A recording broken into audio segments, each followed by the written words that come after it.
Aaron Shriver, Melodies and Memories, Music Media. I'm sitting here with David Adam Byrnes. Dude, what is up? Dude. I'm excited. Dude, Me too. Well, we just did this here a few months ago, but we're actually it's in been person. a little bit, yeah, I know, right? We sat down and talked, but now we get to talk in person. So we talked a little bit. First time in Chicago, and how long do you think? Man, 2016 or so, you said? Somewhere in that vein. I know I moved to Texas in 18, and okay. Before that, so, but I think it might have been 2016, maybe 17, but it's been a hot minute. So when you come to Chicago, is there anything you ever really look forward to, or? Well, normally I aim to be here when it's not freezing. We were here one year during the St. Patty's Day thing when they did the whole Green River or whatever. Yeah, pretty dude. Cool. So I would have loved to seen that. And then, okay, you're from the area. Yeah. What is the pizza place? Blue Monotti's. That's the place you gotta go. We were to. literally talking about that today. I was like, man, I said we messed up. We should have took meal buyouts and got the pizza. But oh well. There's Giordano's too, but Blue Monotti's is like my favorite. Okay. Giordano's, Blue Monotti's. That's what I got had. a couple.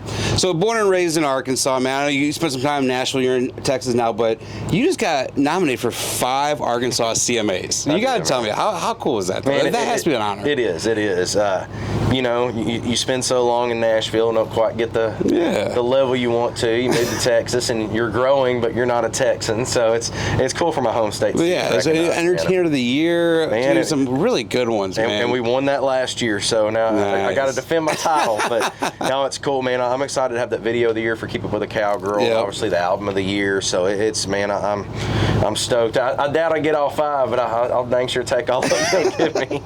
So you got your new single, One Two Step Away. Tell me a little bit about it. Your co-writers, Jay Brunswick, Clay Anderson.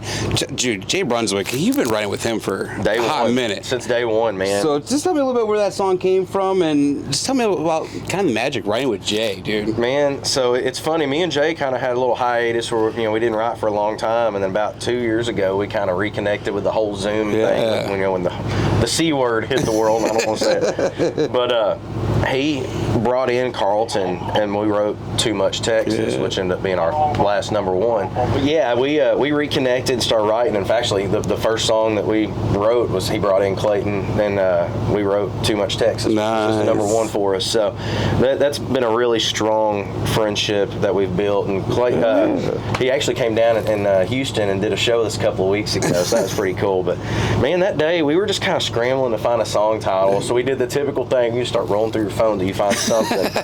And I saw One Two Step Away, and I said it being funny, thinking like, I don't want to jump on that. And Carlton, that's right, we've been saying Clayton this whole time. Carlton Anderson. Carlton jumped on that, and man, Carlton wrote for Warner Chappell, Jay's at Sony now, and they still kind of get forced to do the mainstream what Nashville's pumping out. And I just remember Carlton that day, he just, man, there ain't nobody in town writing this kind of stuff. I think he was more excited about the song. Dude. Well, what's funny is even the deal I'm in now, the Reviver, they didn't like the song. Well, now it's streaming better than anything we put out. 100,000 streams in just a few weeks, so it's doing great, dude. Been a good song for us. Can't wait. You're gonna do it tonight, right? Absolutely, absolutely. Hear it tonight. So we're both diehard Eric Church fans. We were just kind of talking about Carolina album I gave it to you years ago. He has a restaurant coming out, Chiefs on Broadway. Yep. You probably heard a little bit what he resurrected, what he's bringing back. Yep. The old fiddle and steel sign. Tell me a little bit what that kind of means to you. So ironically, you asked about the bus driver. Yeah. The bus driver sleeping back there was the original co-owner that opened the Fiddle and Steel. And he was just telling me that's his neon Fiddle and Steel sign. So he actually showed me a picture of it last night of where it's already on the wall. Man, I love to see. I know how much that place meant to Eric, and I know how much it meant to all of us that were Fiddle fans. So to see the legacy of that place, even though the actual building and the family's not there, to see a piece of it, that makes me very happy. It's cool to see him bring it back and everything else. That he has that on display. Tell me one of your fondest memories of the fiddle that you still have. Oh man, there's so many.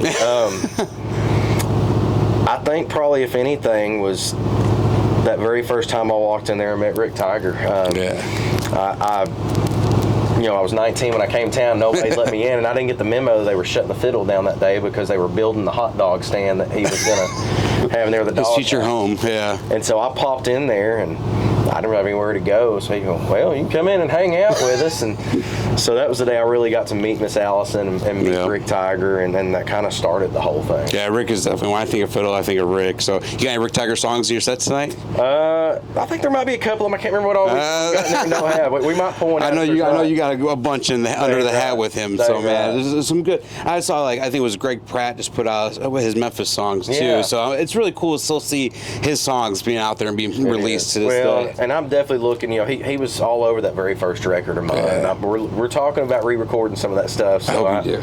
I hope we get a chance to put it out the right way. Yeah, right. Yeah, I hope you do, man. Because that was some of my favorite stuff. We were listening out on the way up here tonight. So, all right, man. Before we wrap up, we always ask our sponsor question, our product question. So, what 3 things would you leave in a time capsule for people to open in 50 years from now?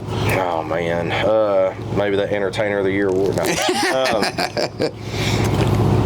Man, this may sound like a really cheesy answer, but honestly, man, those first 3 records, I'd love to come back, because even me now going back and listening to that very first one, yeah, dude, I love now just going back and hearing where I was at that time in my life. And you're like, right now I think I'm writing the best stuff ever. Who knows, in 50 years I might go, well, that sucked. I thought I was, might come back around. Something that was really cool, I remember Wes Hightower told me, he goes, an album is where you are as an artist at that point in your life. Yeah. So I think it'd be cool for, especially if this thing blows up more. A lot of people may not know these first few records, so to find where it all started would be pretty cool. Dude, that's awesome. Well, it's been like 16 years since you and I have been kind of hanging out, dude. I'd love to be able to watch your career, and I'm excited to see what's next for you, man. I know this year is going to be huge for you, and I'm just excited to see what's going to happen, dude. So, honestly, thank you for spending a few minutes with us. Absolutely. Guys, David Adam, check him out. Honestly, you can't go wrong with this guy. This is awesome stuff. I mean, you could, but